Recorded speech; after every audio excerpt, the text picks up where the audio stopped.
Dr. Barry, London News. Good morning. I thought I'd have a little chat from my fairy house out in the country here, so I'm hidden. Anyway, I get a lot of inquiries in relation to the IDs. Identification is a very important thing to carry. So when you're asked to produce identification in a bank, a court, or by the police, normally you would use your driving license, and that's nothing wrong with that. It's part of the process, but it only applies to persons. So if you consider yourself a person and you're happy to be a person, that's okay. But all common law was upgraded to acts. Not all, but they made new acts, of course. Look, they keep making them. The whole thing is one big act. So acts, which are statutory laws, only apply to persons. So if you look up any of the Crimes Act 1958 or wherever act you look up, it says a person. It never actually applies to a man or woman as common law does. All members of the police force, statewide and federally, are sworn in under common law, hence the word common law constable. So if you're asked for an ID and you put forward your license, you're part of that system.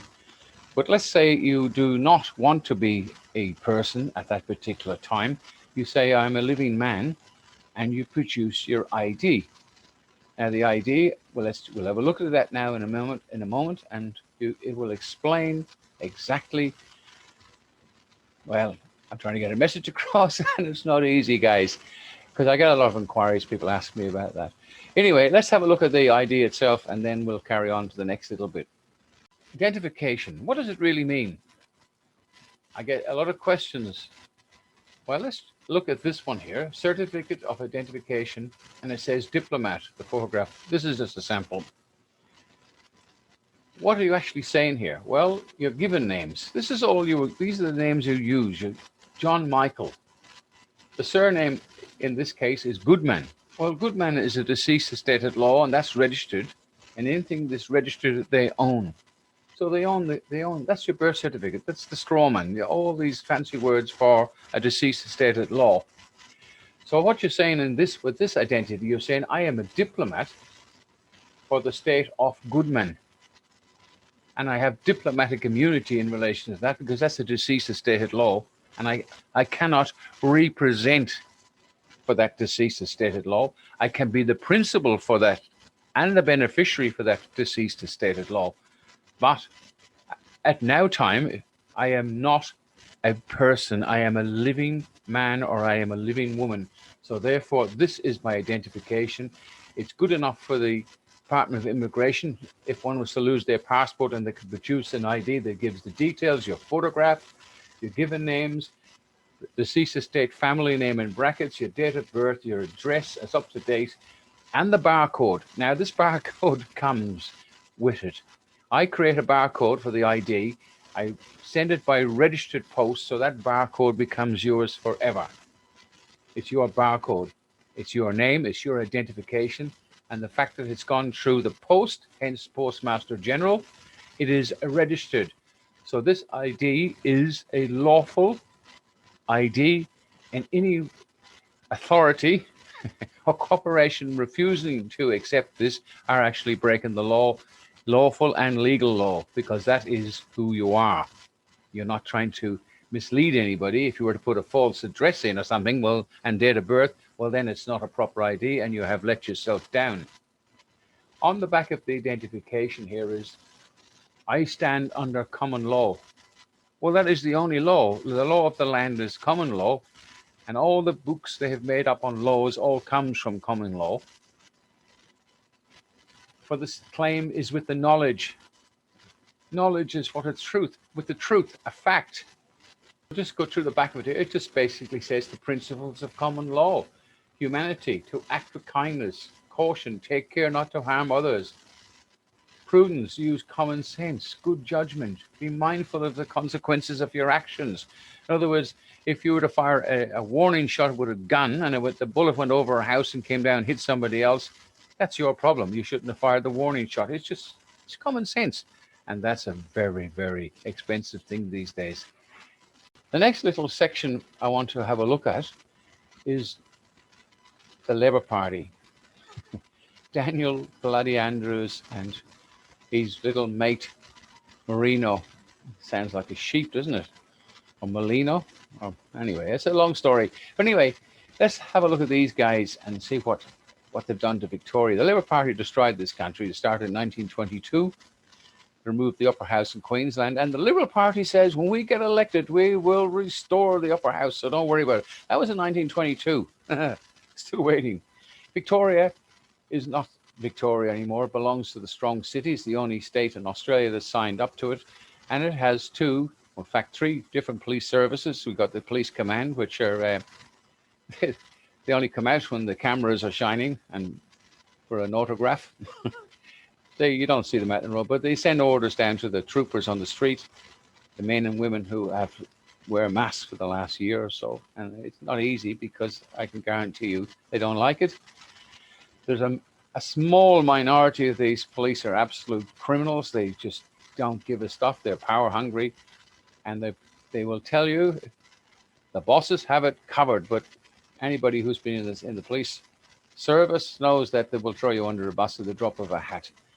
So they're registered to two different companies. Well, let's have a look at a few things in that department, and we'll come back.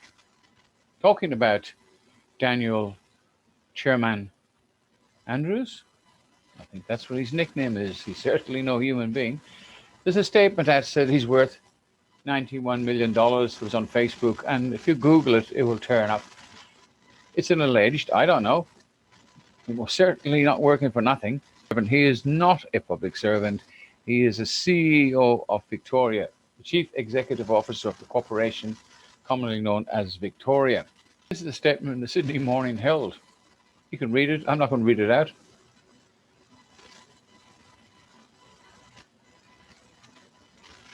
We're the most ignorant in the English-speaking world. Well, I believe that now because 90% of them believe Daniel Andrews is correct. They're wearing masks. They're queuing up like little sheepies to press their QR thing to get in and out of stores. I mean, really, oh my God. Now, looking at this photograph, this is 2016 when Biden was here. Now, Daniel Andrews is a Democrat. He's linked to the strong cities. Clinton and Biden was here. We'll show you Clinton here in a few minutes. This is where he signed up to the roads thing. You can see Daniel Andrews, the Honorable Daniel Andrews. Now, what's honorable about this guy? See, here we are. He met Hillary.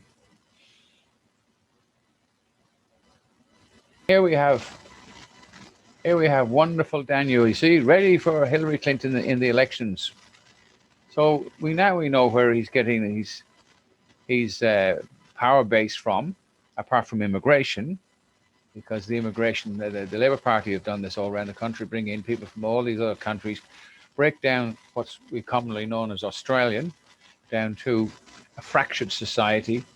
But that fractured society needs to stand together now and get rid of this rat. And as you can see here, this is the strong city part of Victoria Police, which have those black and white cars.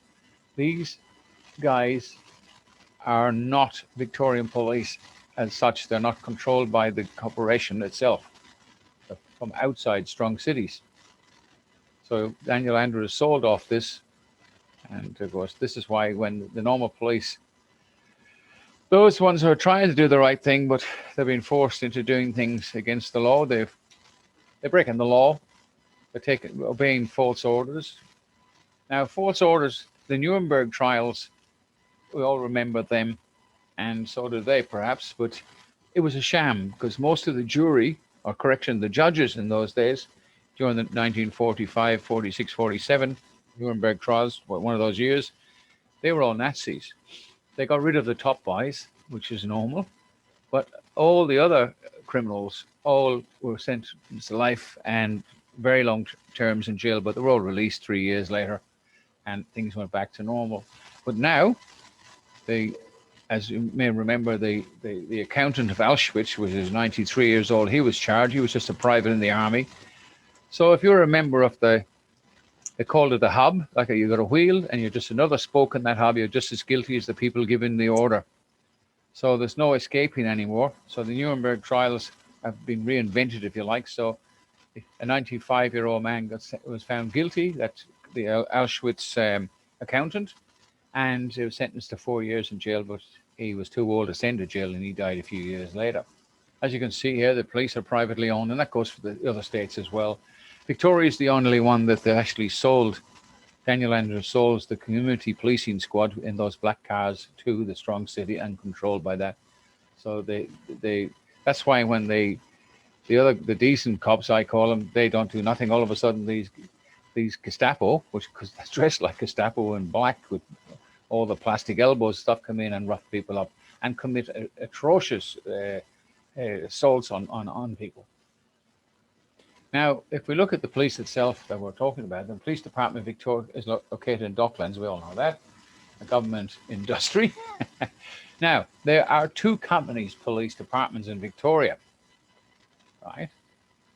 And they operate under this 2013 Act. Well, before that, they were a private company, but from 2013, they've got to earn their own money. So if you own a shopping centre and you call the police, they will be there because they're getting sponsored by these people, and that's understandable. Business is business. The police, the community policing squad in the black cars, they're totally controlled by the Strong City Corporation.